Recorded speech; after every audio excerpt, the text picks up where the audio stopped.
Ken Show continues. John Cobell and Ken Shampoo. All right, we're talking about the excitement being generated by Tuesday's vote here in California, not just passing Prop 30. The story that has now found its way to the front pages is they've got unchecked power in Sacramento.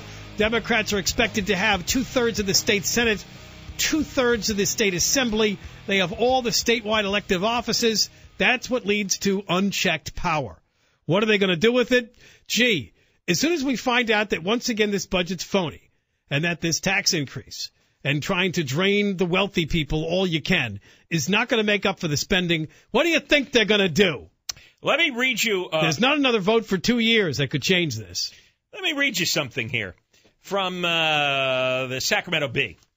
California revenues are notoriously difficult to predict because the state relies heavily on income taxes, particularly from wealthy earners who have volatile investments.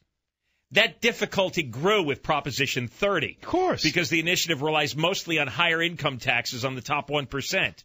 Says Jeff Cummings, a Fresno State political science professor who has studied the California budget. I don't think they're out of the woods yet, and they could be facing a small structural deficit again. One of the reasons? They thought there was going to be $2 billion coming from the Facebook stock. They thought the price per share was going to be $35. It's $20. In fact, the state took in $379 million less than expected just in the month of September. Yep. Multiply that by 12 months, and you get about $5 billion in shortfall. I mean, that's another trick. One thing is to try to get all your income tax money from the wealthy so that during good periods the coffers are flowing over and you can expand programs and spend. And then when the economy crashes, you can scream, fiscal crisis. We're about to go off the cliff, right? You could do that. You can pull that trick. And they do that very well. Now, Jerry Brown lied in his TV and radio commercials saying the money was going to be put into a special fund only for the schools and Sacramento politicians can't touch it. It was a huge lie, but enough foolish people believed it. Now, listen to this little clip from the state Senate President, Darrell Steinberg, a Democrat from Sacramento. He who has the supermajority, veto-proof majority, don't need a single Republican majority in the Senate. Listen to him, and we'll analyze this. I certainly don't intend to suggest to my colleagues that the first thing we do with our new powers is to go out and seek to raise more taxes.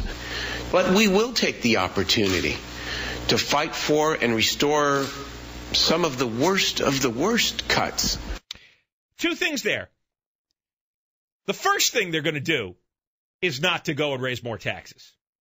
He wants to say that's not the first thing we're going to do. Maybe the second, maybe the third. Secondly, we're going to take the opportunity to fight for and restore some of the worst cuts. I thought it was all going to the schools. No, they're talking about the alleged fake cuts in everything else in the government. I mean, I see a list here. Medi-Cal subscribers who lost dental care. In-home care workers who lost hours. So that whole in-home... Wait, I thought this was all about saving the schools. No, it isn't. Now we got to save the dental care. Wait a second. We have the most generous welfare benefits in the state.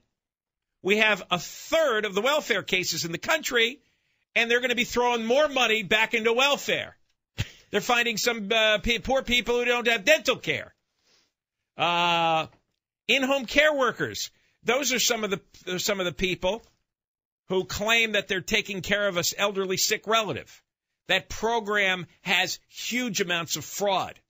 People make up fake relatives and fake illnesses because they don't do any checks. When you apply to be an in-home care worker, nobody investigates to see if you really have a sick or dying relative living in your house. But they're going to get more money as well. Remember, the other trick they pull is they always budget with optimistic revenue assumptions. We've seen this every year because that way they can budget more spending.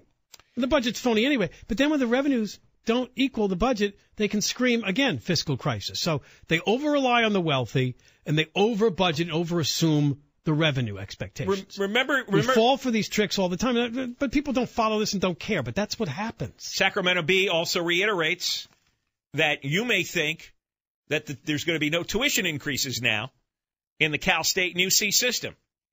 Let's remind you, Gavin Newsom, the lieutenant governor, told KGO Radio in San Francisco that Brown was being less than honest. UC and CSU will have tuition hikes in 2013, 2014. They will be announced in January. Yeah, because Newsom said they're going to meet this month to start talking about that. I can't wait to hear the screaming in 60 days when they announce the tuition hike increase in the UC and CSU system after everybody thought they blunted that by voting for Prop 30 and stealing the money from the wealthy. That's going to be rich. Because, again, the money is not guaranteed to the schools, and everybody's got a laundry list in Sacramento of where the money's going to go. You'll see. You were scammed and you were snowed, and you didn't listen. All right, when we come back, we'll move to Washington, D.C., and talk about that wonderful expression that's in all the media these days after Obama's reelection, the fiscal cliff. Oh, this is exciting. Big taxes coming for everybody. John and Ken.